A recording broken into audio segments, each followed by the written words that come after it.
So ಈಗ ತಂದೆ Roy suicide ಮಾಡಿಕೊಂಡಿದ್ದಾರೆ. ತಮ್ಮ ಮತ್ತು ಮಗನಿಂದ ಪೊಲೀಸರು ಮಾಹಿತಿ ಪಡೆದಿದ್ದಾರೆ. ರಾಯ್ ತಮ್ಮ ಮತ್ತು ರಾಯ್ ಮಗನಿಂದ ಅಶೋಕನಗರ ಠಾಣೆಗೆ ರಾಯ್ ಮಗನನ್ನು ಕರೆಸಿಕೊಂಡಿದ್ದಾರೆ ಪೊಲೀಸರು.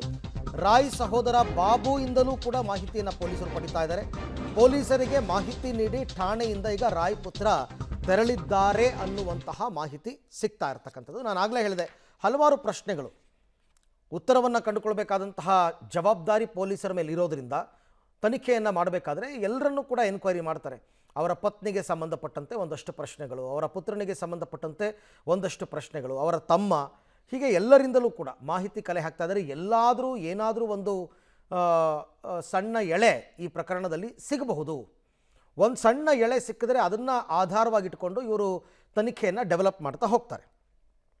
ಈ ಎಲ್ಲ ವಿಚಾರಕ್ಕೆ ಸಂಬಂಧಪಟ್ಟಂತೆ ಮತ್ತಷ್ಟು ಮಾಹಿತಿ ನನ್ನ ಕೊಲೀಗ ನರಸಿಂಹಮೂರ್ತಿ ಅವರಿಂದ ಪಡ್ಕೊಳ್ಳೋಣ. ಮೂರ್ತಿ, ಈಗ ಸಹಜವಾಗಿ ಹಲವಾರು ಪ್ರಶ್ನೆಗಳು ಪೊಲೀಸರಿಗೆ ಇರುತ್ತೆ. ಈಗ ಅವರ ಪತ್ನಿ, ಪುತ್ರ, ಅವರ ಸಹೋದರ ಇವರಿಂದ ಪಡ್ಕೊಂಡಿರ್ತಕ್ಕಂಥ ಮಾಹಿತಿ ಏನು? ಏನಾದರೂ ಒಂದು ನಿಖರವಾದ ಕಾರಣ ಸಿಗ್ತಾ ಇದೆಯಾ ಆತ್ಮಹತ್ಯೆಗೆ ಅಂತ? ಅರವಿಂದ್, ಸಿಕೆ ರಾಯ್ ಆತ್ಮಹತ್ಯೆ ಪ್ರಕರಣ ಸಂಬಂಧ ಪೊಲೀಸರು ಒಂದಷ್ಟು ತನಿಖೆಯನ್ನ ಚುರುಕುಗೊಳಿಸಿದ್ದಾರೆ. ಹೀಗಾಗಿಯೇ ನಿನ್ನೆ ಮಧ್ಯರಾತ್ರಿ ಬಂದಂತಹ ಅವರ ಹೆಂಡತಿ ಮತ್ತು ಮಕ್ಕಳು ದುಬೈಯಿಂದ ಬೆಳಗಿನ ಜಾವ ಬೆಂಗಳೂರಿಗೆ ಬಂದಿದ್ರು. ಅದಾದ ಬಳಿಕ ಅಪ್ಪನ ಪಾರ್ಥಿವ ಶರೀರದ ದರ್ಶನವನ್ನ ಮಾಡ್ಕೊಂಡಿದ್ರು. ಅದಾದ ಬಳಿಕ ಖಾಸಗಿ ಹೋಟೆಲ್ ನಲ್ಲಿ ಉಳಿದುಕೊಂಡಿದ್ರು. ಖಾಸಗಿ ಹೋಟೆಲ್ಗೆ ತೆರಳಿ ಇವರ ಹೇಳಿಕೆಗಳನ್ನ ದಾಖಲಿಸುವ ಕೆಲಸವನ್ನ ಮಾಡಲಾಗಿದೆ.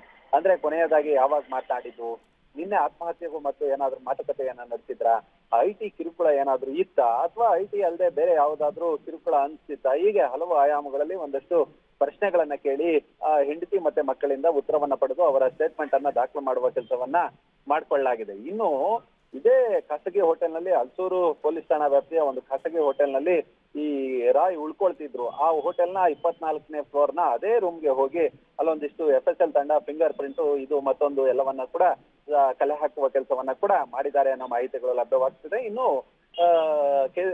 ರಾಯ್ ಅವರ ತಮ್ಮ ಅವರು ಕೂಡ ಸ್ಟೇಷನ್ಗೆ ಕರೆಸಿದ್ರು. ಅವರಿಂದ ಒಂದಷ್ಟು ಹೇಳಿಕೆಗಳನ್ನು ಸಹ ಪಡೆದುಕೊಳ್ಳುವ ಕೆಲಸವನ್ನ ಮಾಡಲಾಗಿದೆ. ಸದ್ಯಕ್ಕೆ ಪೊಲೀಸರಿಗೆ ಈವರೆಗೂ ಕೂಡ UDR ಪ್ರಕರಣವನ್ನ ದಾಖಲು ಮಾಡ್ಕೊಂಡಿದ್ದಾರೆ. ಆದ್ರೆ ಅವ್ರಿಗೆ FIR ಅನ್ನ ದಾಖಲು ಮಾಡಬೇಕಾದ್ರೆ ಈ ಒಂದು ಅಸಹಜ ಸಾವನ್ನ ಇಲ್ಲ, ಇದರಲ್ಲಿ ಅನುಮಾನ ಇದೆ ಅಂತೇಳಿ ಇವ್ರು ಯಾರು ಕುಟುಂಬಸ್ಥರ ಅಪೇಕ್ಷೆಯನ್ನ ಪಟ್ಟಿದ್ದೆ ಆದಲ್ಲಿ, ಅಥವಾ ಈಗಿರುವಂತಹ ಸಾಕ್ಷಿಗಳು ಏನಾದ್ರೂ ವ್ಯತಿರಿಕ್ತವಾದಲ್ಲಿ ಅಲ್ಲಿಗೆ ನಿನ್ನೆ ಬ್ಯಾಲಿಸ್ಟಿಕ್ ರಿಪೋರ್ಟ್ಗೆ ಕಳಿಸಲಾಗಿದೆ. ಯಾವ ಪಿಸ್ತೂಲು, ಯಾವ ಬೋರು, ಮತ್ತೆ ಎಷ್ಟು ಅಂತರದಲ್ಲಿ ಗುಂಡನ್ನ ಹೊಡೆದುಕೊಳ್ಳಲಾಗಿದೆ, ಆ ಬ್ಯಾಲಿಸ್ಟಿಕ್ ರಿಪೋರ್ಟ್ ಇರ್ಬೋದು, ಮತ್ತೆ ಸೋಕೋ ಟೀಮು, ಮತ್ತೆ ಈ ಪೋಸ್ಟ್ ಮಾರ್ಟಮ್ ರಿಪೋರ್ಟ್, ಇದರಲ್ಲಿ ಏನಾದ್ರೂ ವ್ಯತಿರಿಕ್ತ ತೀರ್ಪು ಬಂದಂತಲ್ಲಿ, ರಿಪೋರ್ಟ್ ಬಂದಂತಹ ಸಂದರ್ಭದಲ್ಲಿ ಪೊಲೀಸರು ಸಹಜವಾಗಿ FIR ಅನ್ನ ದಾಖಲು ಮಾಡ್ಕೊಳ್ಬಹುದು. ಆ FIR ದಾಖಲಿಗೂ ಮೊದಲು ಅವರು ಆ ಸ್ಥಳದಲ್ಲಿದ್ದಂತಹ IT ಅಧಿಕಾರಿಗಳು ಯಾರಿದ್ರು ಅವರ ವಿಚಾರಣೆಯನ್ನ ಮಾಡಿ ಅವರ ಸ್ಟೇಟ್ಮೆಂಟ್ ಅನ್ನ ತೆಗೆದುಕೊಳ್ಬೇಕು. ಮತ್ತೆ ಯಾರು ನಿನ್ನೆ ಕೆಲಸದಲ್ಲಿದ್ದಂತಹ ಒಂದು ಕಂಪನಿಯ ಸಿಬ್ಬಂದಿಗಳಾರಿದ್ರು ಅವರ ಹೇಳಿಕೆಗಳನ್ನ ಸಹ ದಾಖಲು ಮಾಡ್ಕೊಳ್ಬೇಕು. ಹೀಗಾಗಿ ಅವರ ಪ್ರೊಸೀಜರ್ ಏನಿದೆ ಆ ಪ್ರೊಸೀಜರ್ ಅನ್ನ ಮಾಡಿ ಮುಗಿಸುವ ಕೆಲಸವನ್ನ ಪೊಲೀಸರು ಮಾಡ್ತಿದ್ದಾರೆ. ಸದ್ಯಕ್ಕೆ ಅವರ ವಿಚಾರಣೆ ಮಾಡಿ, ಹೆಂಡತಿ ಮಕ್ಕಳ ವಿಚಾರಣೆ ಮಾಡಿ ಸ್ಟೇಟ್ಮೆಂಟ್ ಅನ್ನ ತೆಗೆದುಕೊಂಡಿದ್ದಾರೆ. ಅದಾದ ಬಳಿಕ ಮೃತದೇಹದ ಪಂಚನಾಮೆಯನ್ನ ಮುಗಿಸಿ ಅವರ ಪೊಲೀಸರ ಕರ್ತವ್ಯ ಏನಿದೆಯೋ ಅದನ್ನ ಮುಗಿಸಿದ್ದಾರೆ. ನಾಳೆ ಅವರ ಮೃತದೇಹವನ್ನ ತೆಗೆದುಕೊಳ್ತೀನಿ ಅಂತ ಹೇಳಿದ್ದಾರೆ. ಹೀಗಾಗಿ ಸದ್ಯಕ್ಕೆ ಇದೀಗ ಅಸಹಜ ಸಾವು ನಡಿ ಪ್ರಕರಣವನ್ನ ದಾಖಲು ಮಾಡಿಕೊಂಡು ತನಿಖೆಯನ್ನ ನಡೆಸ್ತಿದ್ದಾರೆ.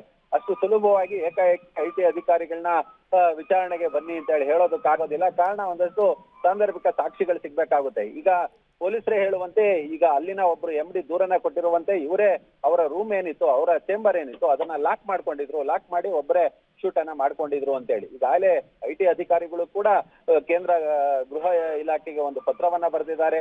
ಅವರು ಬರೆದಿರುವಂತಹದ್ದು ಏನಂತ ಹೇಳಿದ್ರೆ, ಈ ಒಂದು ಪ್ರಕರಣ ಏನಿದೆ ಇದನ್ನ ರಾಜಕೀಯಗೊಳ್ಳಬಹುದು, ರಾಜಕೀಯಕರಣ ಆಗಬಹುದು.